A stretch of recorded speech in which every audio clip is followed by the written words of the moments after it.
How did you guys decide in-home care was what you wanted? I'm your host, Tiffany Souter, and this is Scared Confident. So in the words of my second, Ainsley, I am nerve-sided for today. I'm really excited because I'm chatting with my sister and brother-in-law, Paige and Steven. But I'm a little nervous too because I feel like whenever you do something with people close to you, you feel like you need to be really good at it.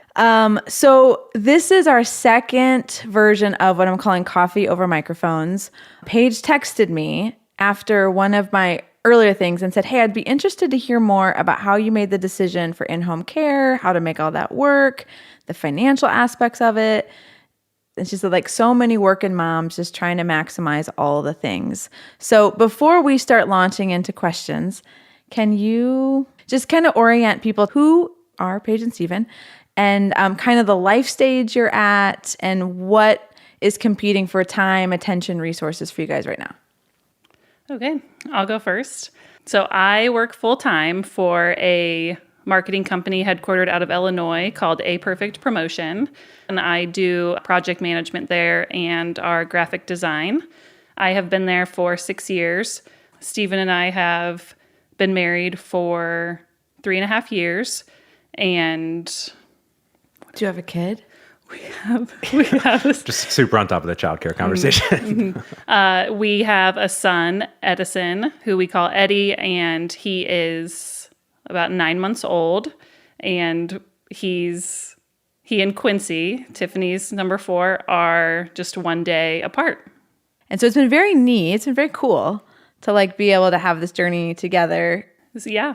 Super neat. And so JR is 11 years older than I am. So we don't have a lot of, or really any like shared experiences outside of family vacations or something like middle that. School, high school, that kind of stuff. So this is something that I don't think either of us thought we would do together, is like parenthood on basically the same day. Yeah, super fun. So it's just super special. Yeah, super. Okay, Steven, you're up. Yep. Originally from Arizona. Worked in the software world for a couple of years, and then most recently moved to the Economic Development Corporation, where I focus on entrepreneurship programming across the state, really just focusing on the ecosystem and the people side of the Hoosier state to support entrepreneurship. Okay, so what would be 3 words that you guys would use to describe kind of your marriage, like you guys together? Playful would be probably top of mind for me. I don't know if that would be for Paige, but that's one of my favorite things about our relationship is how playful it is.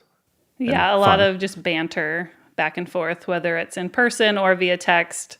And then you kind of have to like touch point like later, and it's like, so what are we doing? What was the joke and what wasn't? So yeah, that's like number 1. I would say I am kind of the like steady baseline. Sure. Stable. Consistent. Reliable. Should we continue? More synonyms for that. Yeah. And then Steven is the what? I would say I'm a little more volatile. I'm not like Tiffany, like diving into chaos sort of thing, but definitely Paige, a super consistent person, and I'm more all over the place. Steven will have an entire conversation and play like both sides of like, this is an amazing idea, I'm so jazzed, like all the things. And then like 2 breaths, I've said nothing yet. And he's like, but this is why it wouldn't work. And like has the whole thing. And then sometimes I add, sometimes I don't. He might just get to it on his own. You observe the self-banter. Yes. That's excellent. A lot of observing. In that way. I like leave and it's like, what a great convo. She's like, it works. So who wins? What is the biggest source of conflict in your relationship? I would say money. I'm a tightwad, generally speaking, until I'm not, which I think is what Paige would say about me too. And then Paige is until we're at Costco and Steven's like, yeah, let's just get 8 of them. Yeah, of course we need those cheese balls. Hashtag priorities. Yeah. But I think this is where we're balanced is like, then Paige is like, right, but I want to have a decent life now. Like I don't want to live like we're super poor and put all of our enjoyment super far into the future. And it kind of balances me out in that way. And then I feel like I balance her out too by pulling her back a little bit. So that's definitely a source of conflict, but I feel like we're getting better and better at that over time, which I think dovetails into part of the reason this conversation happened is childcare. Because like outside of your home, that's going to be the most expensive thing for most people with young kids. So we've talked about that a lot, I would say, at length. Yeah, and we come from different upbringings in that way too. So I had in-home care, like babysitters. My mom, by the time I was around, I'm number 3, so she just worked part-time when I was little. So Yeah, my family owns and operates childcares across the greater Phoenix area out in Arizona. So I grew up super comfortable, grew up going every once in a while to childcares. So to me, it was kind of a no-brainer. Nanny was never an option. It was always childcare. And then my mom was a stay-at-home mom until I think I was out of high school. She was still raising my little sister, but then she went back to work some. But it was always childcare or mom were the options. Never nanny. well, and I feel like if Steven and I were each going to like cast a vote for tomorrow, I would probably vote to like switch to in-home care, and Steven would vote to stay at a full-time childcare that Eddie currently goes to. And so we're just here to dive into that conversation more and hear from you. How did you guys decide in-home care was what you wanted? For our family, in-home care has been the right choice. It has helped me being able to maintain the home better. My nannies have been extensions and been capacity from that perspective. It's been allowed me to create more consistency for the kids, which is an important thing for me. And my mom heart wants them to be able to be in their space as much as they need to. I've got a couple introverts, and I know they recharge best at home. And so being able to afford them that place consistency, even though I thrive on being gone and in and out and jumping around, has been a perfect balance for our family. So if you individually were going to summarize how you see the pros and cons and why you've voted for the thing you voted, start with here's my vote, and here is my sort of supporting rationale. What would you say?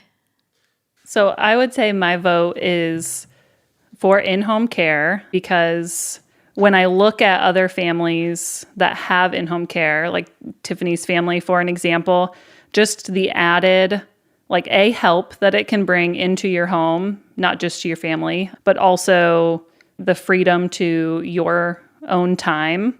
And that like right now I'm at home and I don't wake Eddie up.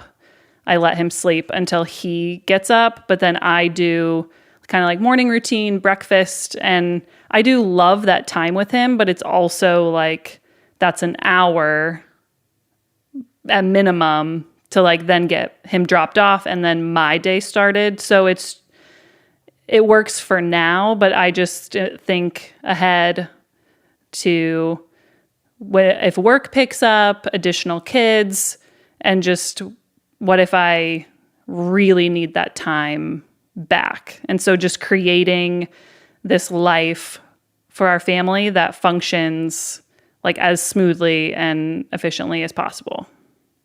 My vote would be childcare, at least at this current stage. I think I'm fairly consistent on how I think about it, but it's almost entirely economical. I am becoming more in line, I would say, with like the different value drivers that Paige thinks about. Flexibility and then like convenience factor and all those other things. But nanny care with one kid is, the economics are just terrible. Like you're massively overpaying, in my opinion, for what you're getting. And childcare seems to work just as well. There's some inconvenience that goes with it, but 2+ kids, super open to the nanny conversation. But with one kid, I would 100% vote childcare every time. I should add this. When we had one kid, we could only afford 4 days a week of in-home care. And so my mom came down every Friday. But Aubrey was the first grandkid. So I had that luxury of there were nobody else. So that was a very unique scenario. Once my mom didn't come down, we shared a nanny with another like girl that was about Aubrey's age. And that parent dropped that kid off at our house 3 days a week. so that we shared it. So once we had to go to 5 because my mom wasn't coming down to afford it, we found basically like a nanny share, but it was in our home. So like we had to cobble it together. And again, Jer and I were totally jamming on this morning. I was like, what and how are two different questions. What you want to do, like my heart was committed to having in-home care. How we did that was like real clumsy for a while until we had more kids. Our earning potential was different, but it was like how we made it happen. What we wanted to do was different. I think you growing up in the childcare, you had different experience. I grew up as a stay-at-home mom. And so going from complete stay-at-home mom, like my cousins babysat us and a couple girls from church. And so my own leap to other people are going to watch my kids most of the time during daylight hours, I think it was my own fears and comfort level that just couldn't get all the way to childcare, to daycare outside the home. And so everybody's got a different starting point for that. There's some kids who grew up in child daycares and had an amazing experience. And so that's their starting point. I think that is relevant to this whole discussion with couples and what sort of the right thing is for your family. I think the only thing I would add, like, I'm trying to change my mindset and Paige is helping me on this, but like for me, it almost becomes like a purely economical decision, which is not the right way to make decisions, but I have a hard time getting past that.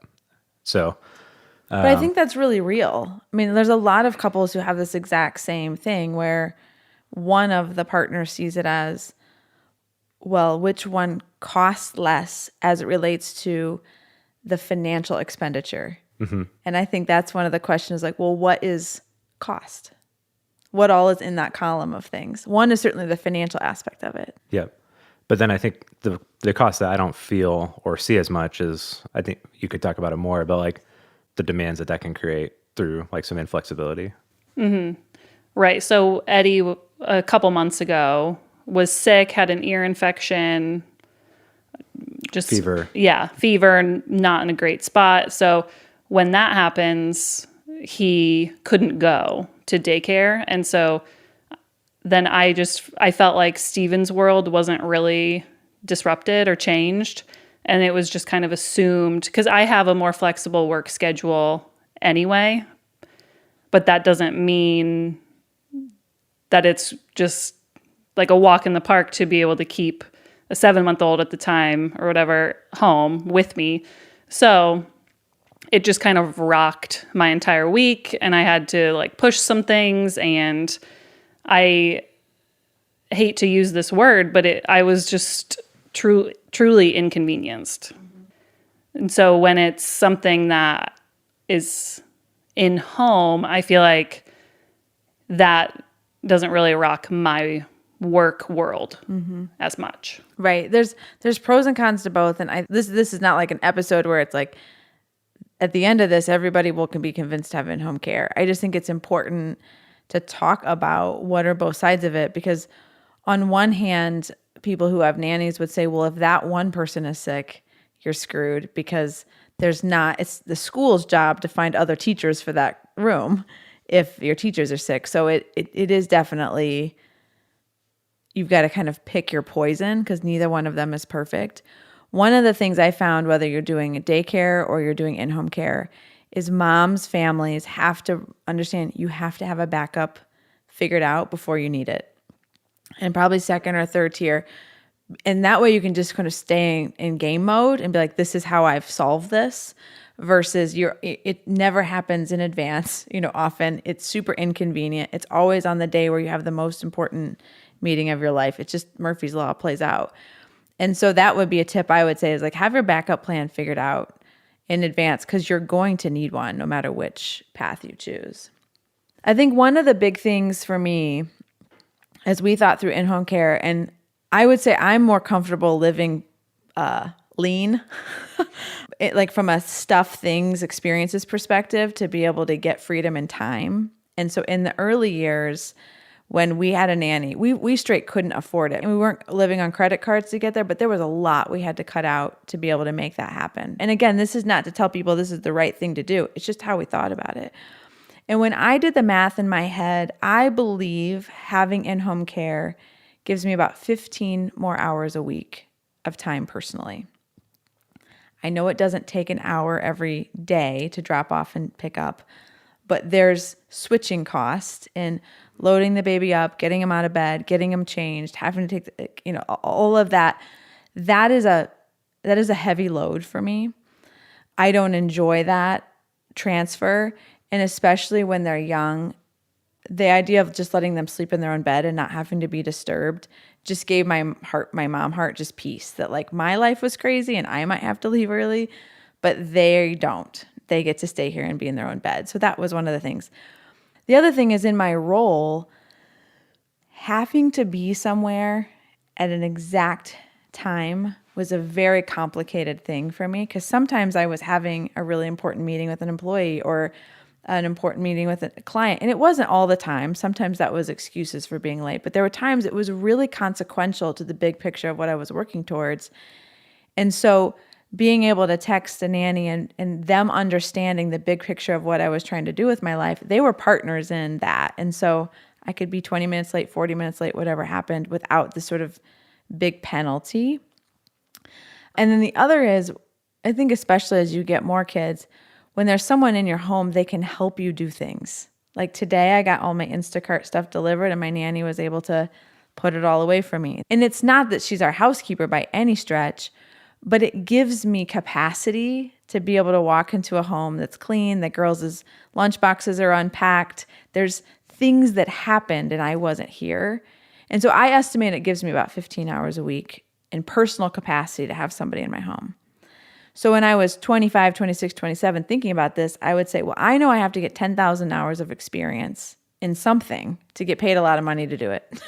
And so this was the thing I was picking. And I'm like, I get basically 2 extra work days where I'm speeding up the day on which I'm going to be able to say like, Yep. Dang, I'll never be able to prove to myself that that's true. But I just knew I had more capacity to focus on the thing that was ultimately going to be what I was working towards. And I believe I moved that time up years because I was able to be really focused on the thing I was doing and really peaceful with what was sort of what was set up at home. Part of why I like childcare, besides like my obvious bias from the family business, but it's just easier to plug in more people because like with nannies, like your sister's experience, like you get a nanny that you like, train basically on how to handle your kids and sort of like your expectations for their role, whether it is like unpacking lunch boxes, because not everybody does that naturally.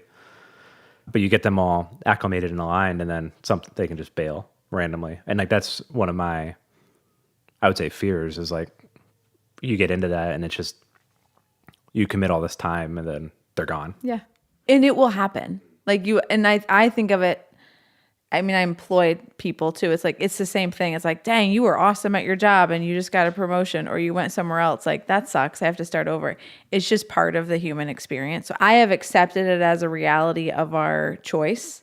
And it's the same thing. It's like, if you choose daycare, there's going to be things that are easier about that. You just have to accept it as a reality of your choice. The thing for me was the return on time was my most important factor. And I was personally willing to sacrifice a lot of things financially in the short term because I believed it would be the right thing in the big picture. And for what I needed, I felt like it was easier on my kids, but that's probably because it was easier on me. I'm not good at that kind of hectic, like packing everybody up, I would forget something 4 out of 5 days. It's just, I'm not organized in that way. And so that was stressful for me. And so I felt like that would be stressful for them too. And so I think it's really what your priorities are is a really big piece of it. One of the things I think Paige and I probably aren't aligned on are all the different costs that go into either choice. Like I said earlier, it's pretty purely economical for me. For her, there's definitely the time cost you're talking about. But I think there's like the subliminal one on, I don't know the right way to say it, but like the cost of care, like how, like your kid being able to sleep in their own bed. I don't know the right phrasing for that, but there's a cost there too for their comfort maybe or consistency for them. Like, what are all the items we should be thinking about considering when you're looking at it? I would say as my kids get older, and it's a little bit different, but like right now what they would do instead of coming here is go to practice or after school care. And for me, as we start getting out of like behavior and more into character, molding, the fact that they just, there's continuity, and I know what Mrs. Garcia is going to speak into their lives is a really important piece of, she's been with us for a long time, but that part of you're in my home, and so I really get to pick what we do and what we teach and what's okay. I think as I get older, I have more appreciation for that is a really important piece as they continue to get older. I can more control external like influences maybe. Yeah, exactly. And when they're young, I mean, it's not like we run a super tight ship, but there's a lot of things that we just don't need to let in. And so I think exposure influences is definitely another piece of that cost as you think about that. Even in like 3, 4, 5 years old, like what you say, how you react, all of that kind of stuff, it really, I think, teaches, what they start to get a read on what's appropriate. Yeah, definitely. The more you can control that, in my mind, the better. Like, that's not one I had thought of a whole lot, at least at this point. With Eddie being 9 months old, it doesn't come to mind as much, but... Yeah, I mean, right now, I feel like daycare or childcare in the positives column is like the other kids and just like socially. And I mean, we want him to be like comfortable with other people, like sleep wherever. Like there's definite perks to that right now. But that kind of transitions into another question we had discussed. Like, so when we are starting to think about expanding our family, our kid number 2, it becomes like, well, this childcare facility, like we're in it, we know the routine, we know the people. It kind of becomes a well-oiled machine. Like when it's working, it's really working, and there's not anything that derails it. What would you say to people? Like, it seems like it'd be such a big transition then, like if we did go in-home, like what would you say about like keeping a good thing going versus like trying the next thing? Because I feel like when you have another kid, everybody kind of takes... You reset again. A cool 20. Yeah. Like you got to reset. Yeah. You guys just have to close your eyes, anybody does, and figure out like, what do you want? There also is the cost on the other side, and I'll answer your question kind of indirectly, is somebody's in your home all day long. Mm-hmm. And I'm to the place where I'm fine with that. Like my spatula ends up in like 6 different possible drawers. Like it's just sort of like, Paige is like, yeah. I'm solidly out. But, somebody else is unloading a dishwasher. That's sort of like, there's somebody in your house. Mm-hmm. That's just part of it. And I think you just have to like be really clear. If you do have somebody in your home, it's uncomfortable how clear you have to be in your expectations. It feels like it's going to be, but when you are, then everybody knows the plan. We use the example of like unpacking the lunch boxes. It's like you can't leave it to the intuitive, because then you do get a random experience for kind of everybody involved. And I think as you roll forward in your mind, you'll go, it could be from daycare to preschool to kindergarten, which again, my mom heart is then like, so they spent most of their childhood outside my home in that experience. In that, for me, my mom heart, I'm like, I want their memories to be in our home with their toys, with me walking through. And I like that. I value that. I'm willing to pay more for that. But if you're like, I like separation of church and state, and this is helpful to us, and the idea of coming home to a clean home and their mess being at daycare. I know people think about it that way too. I don't want the crafts in my house. I want them to finger paint at daycare so that we don't have to clean up. And that's just different styles. You guys, we joked at the beginning, I'm super comfortable with the mess. And I almost love it. Like it means to me there's people and things and energy around. And I think from my mom heart, when I lay in bed at night and think about them being out all the time, it's like, no, I want them here. And I want their memories to be here as kids. And it's not that they're not. I mean, it's not like, but you get the idea. The thing to understand if you would move to in-home care is when you drop him off right now, you are part of their program. If you would have in-home care, it's your job to create the program. And that's the difference. And I think people are like, I had an in-home nanny and they did this all day long. It's like, well, your job is to create an understanding of like, here's kind of how I want the day to go. Here's what I want to have done. Again, I almost used it as a like house administrator and a nanny. And I've always set mine up that way. It just helps me have arms and ears in places where I can't be. And that's really helpful. I value that a ton. Again, I think it's in how you set it up. So far, one of the biggest things we've learned is like being on the same page, like what we have right now, and Eddie going to a childcare facility makes sense financially. It's working for us. We really like the place. His head teacher has been there for like 11 years, which we find really comforting because we were at a different place prior and then we moved. But at the initial place, there was tons of turnover. And so it's like you'd go in and you'd be dropping him off and it's like A stranger. you like reintroduce yourself and him every time. So that didn't feel quite right.